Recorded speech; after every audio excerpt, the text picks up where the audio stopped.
বড়লোক দেখে একটা ছেলেকে বিয়ে করব, যার আছে দামি গাড়ি এবং বাড়ি, সেই সাথে পকেট ভর্তি অনেকগুলো টাকা। আমার যখন যেই রেস্টুরেন্টে খেতে ইচ্ছে করবে তখনই সেই রেস্টুরেন্টে খেতে নিয়ে যাবে। বিয়ের আগে আসলেই কিন্তু আমার চিন্তাধারাটা এরকমই ছিল, কিন্তু যখনই এই ছেলেটার সাথে আমার দেখা হয় তার কিছুদিন পর তার প্রেমে পড়ে যায়। কিন্তু সমস্যা হচ্ছে এই ছেলে না আছে দামি গাড়ি, না আছে পকেট ভর্তি টাকা, তাই বলে কি আমি তাকে ছেড়ে দিব?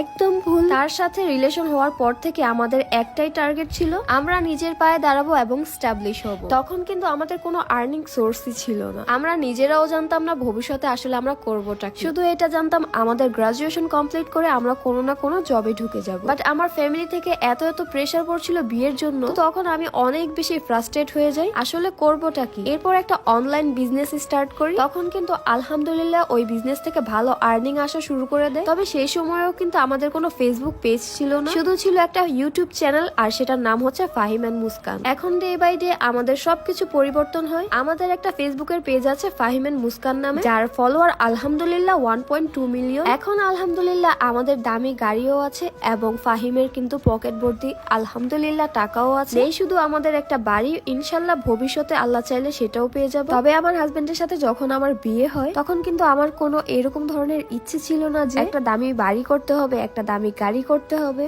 আর পকেট ভর্তি টাকা ম্যানেজ করতে হবে। তখন শুধু আমাদের একটাই চাওয়া ছিল, সেটা হচ্ছে আমরা যেন একসাথে সুখে শান্তিতে থাকতে পারি। আলহামদুলিল্লাহ আল্লাহর রহমতে এখন আমাদের মোটামুটি সবকিছুই আছে। বাই দ্য ওয়ে, এতক্ষণ ধরে আপনারা এই সুন্দর রেস্টুরেন্টটা দেখছেন, এটা হচ্ছে সোডিয়াম ক্যাফে। আমার আজকে খুব ইচ্ছে করতেছিল রেস্টুরেন্টের কিছু ফাস্টফুড আইটেম ট্রাই করার, তাই আজকে আমি আর ফাহিম মিলে কিছু ফাস্টফুড আর চাইনিজ আইটেম অর্ডার করেছি, যার মধ্যে ছিল চিকেন মোমোস, এটার প্রাইস পড়েছিল 210 টাকা। এছাড়াও আজকে অর্ডার করেছি বারবিকিউ বার্গার, এটার প্রাইস ছিল 160 টাকা। একই সাথে আজকে অর্ডার করেছি চিকেন পিজা, এটার প্রাইস ছিল 399 টাকা। এছাড়াও সাথে 2টা কোক অর্ডার করেছিলাম, মজা অর্ডার করেছিলাম। কোক এখন আর আমাদের খাওয়া হয় না, তো খাবার অর্ডার করার পর আমরা 15 মিনিটের মতো ওয়েট করছিলাম, আর এই ওয়েট করতে করতেই আমাদের খাবার একদম রেডি হয়ে যায়। সবার আগেই চলে আসে আজকে আমাদের গরম গরম পিজা। পিজাটা দেখতে বেশ ভালোই লাগছিল, এখন শুধু এটা টেস্ট ভালো হলেই হলো। আর এই পিজার সাথেই কিন্তু আমাদের আজকের মোমোসও এসে পড়ে। আমার কিন্তু আজকে অনেক অনেক ক্ষুধাও লেগে যায়, তাই আজকে সবার আগে আমি পিজাটা ট্রাই করে ফেলি। তবে সত্যি বলতে গেলে এই পিজার টেস্টটা কিন্তু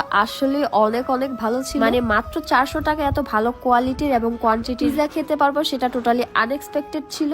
আর এখানে কিন্তু পিজার সাথে 2 ধরনের সসও দিয়ে দিয়েছে, একটা ছিল মেয়োনেজ আর একটা ছিল টমেটো সস। আর আজকে এই পিজা খেতে খেতেই কিন্তু আজকে আমাদের বার্গারও এসে পড়ে। বার্গারটা দেখতে কিন্তু অনেক বেশি ইয়ামি লাগতেছিল, আর এই বার্গারটা খাওয়ার জন্য আমি আজকে অনেক বেশি এক্সাইটেড হয়ে যাই। বাট দুঃখের বিষয় কি আর বলবো ভাই রে ভাই, এই বার্গারটা যে কিভাবে খাবো সেটাই বুঝতেছিলাম, মানে রেস্টুরেন্টের সবার সামনে এত বড় করে হাওয়া করতে পারছিলাম না, তার মাঝে আবার বার্গারটা শান্তি মতো খেতেও পারছিলাম না। আসলে যে কোনো রেস্টুরেন্টে গেলে বার্গার অর্ডার করলে আমার এই প্রবলেমটা হবেই হবে। যাই হোক, অনেক কথা বলে ফেলেছি, আজকে শুধু আমি খাবো আর খাবো। এখানে আমার মজার মজার মোমোসও এসে পড়ে। আপনারা সবাই জানেন আমার কাছে মোমোস কতটা ভালো লাগে, আমার কাছে তো এই মোমোস গুলো অনেক অনেক মজা লেগেছে, তাই আমি এতগুলো একসাথে খেয়ে ফেলি। কিন্তু আমার হাজবেন্ডের কাছে এই মোমোস খেতে একদমই ভালো লাগে না, ফাহিম আসলে মোমোস একদমই পছন্দ করে। যাই হোক, অনেক কথা বলে ফেলেছি, আজ এ পর্যন্তই। আল্লাহ হাফেজ।